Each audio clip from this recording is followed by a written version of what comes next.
Former Vice President Joe Biden is feeling the pressure of being the frontrunner in the 2020 Democratic primary, and his old habit of putting his foot in his mouth is already drawing fire. But as his repeated verbal missteps trigger press scrutiny, some observers are firing back.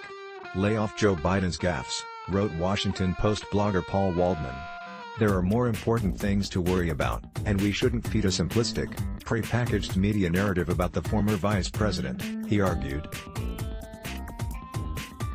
Advertisement. Others have complained that, in light of Trump's atrocious behavior and policies, any criticism of Biden's comparatively minor gaffes is misguided. While this is an understandable impulse, and coverage of gaffes can sometimes overtake substantive policy discussions, this criticism is mostly wrong. Talking about Biden's gaffes is entirely fair game, and indeed, it may be an important discussion about his candidacy. First, the comparison to Trump is just a non sequitur. Biden isn't running against Trump right now, he's running against 20 or so other Democrats. His strengths and weaknesses should be assessed relative to them, not to Trump. Whether Biden's gaffes are getting disproportionate coverage compared to Trump's is a discussion for the general campaign season. That's why Waldman's defense of Biden falls flat. He wrote, "We make demands of politicians that no ordinary person would be able to satisfy. I can promise you that if I hired a team of people to follow you around for a week, let alone a year, recording every word that came out of your mouth, there would be some things you'd want to take back."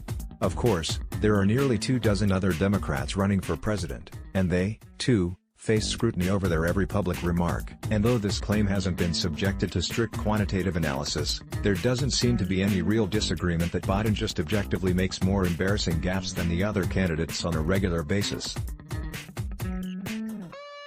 Some have even criticized Biden for having a lighter campaign schedule than the other candidates, which would make his numerous gaffes even more worrying.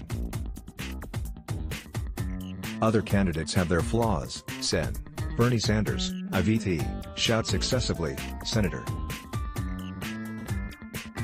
Kamala Harris has made confusing and apparently contradictory claims about her own policy beliefs, but they just don't seem as gaffe-prone. This argument would be moot if gaffes were entirely meaningless, as Waldman argued.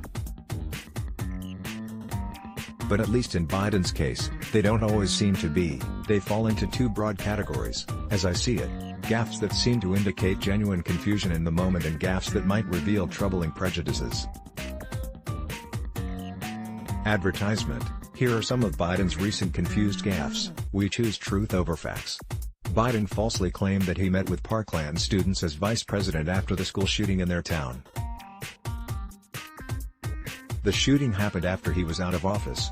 He repeatedly referred to former British Prime Minister Theresa May as Margaret Thatcher.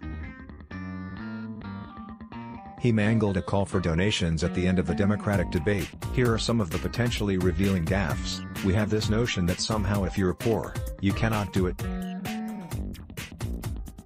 Poor kids are just as bright, just as talented, as white kids," Biden said. He then tried to correct himself. "Wealthy kids, black kids, Asian kids, no, I really mean it, but think how we think about it." He called Senator Harris, who is 54 years old, kid on the debate stage. After boasting about his work with Southern segregationists, a misstep that was clearly too pre-planned to be classified as a gaffe, Biden lashed out when he was criticized, demanding Sen. Cory Booker apologize for asking him to apologize. After being criticized for failing to respect women's personal space, Biden placed his hands on a young girl's shoulders at an event and told her she was good-looking. He publicly joked about having permission to touch others at another event. These are only his recent gaffes. In 2007, he condescendingly said of Barack Obama, "I mean, you got the first mainstream African American who is articulate and bright and clean and a nice-looking guy."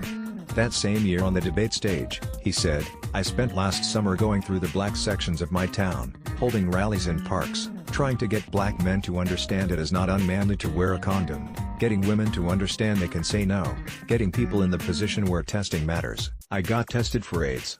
I know Barack got tested for AIDS. Perhaps none of this on its own would be a major problem. People sometimes say odd things and get twisted into awkward phrasings without it meaning anything of significance, but the gaffes highlight two serious worries about a Biden presidency. Is he out of step with where the Democratic electorate is on race and gender? And does his age have an effect on his cognitive acuity? And what makes these questions particularly important is that they both come up a lot in the discussions of Donald Trump.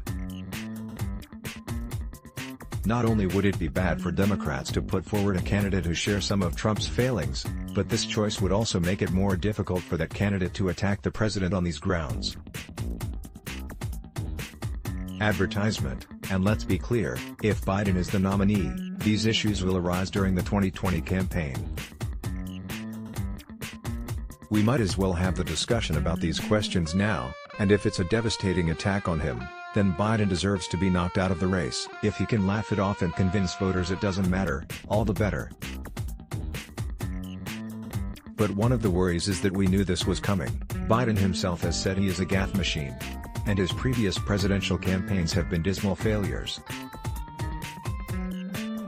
He knew this scrutiny was coming, and yet he seems to do little to avoid it. Whether he can overcome this personal obstacle is a big question. Will it matter? It's hard to say. Biden has charm and a large store of goodwill among the U.S. electorate. If he becomes the nominee, the gaffes issue will almost certainly be overplayed compared to its importance. But for now, it remains a genuine weakness of his. We'll see if that makes a difference in the primary. Advertisement. Let's block ads. Why?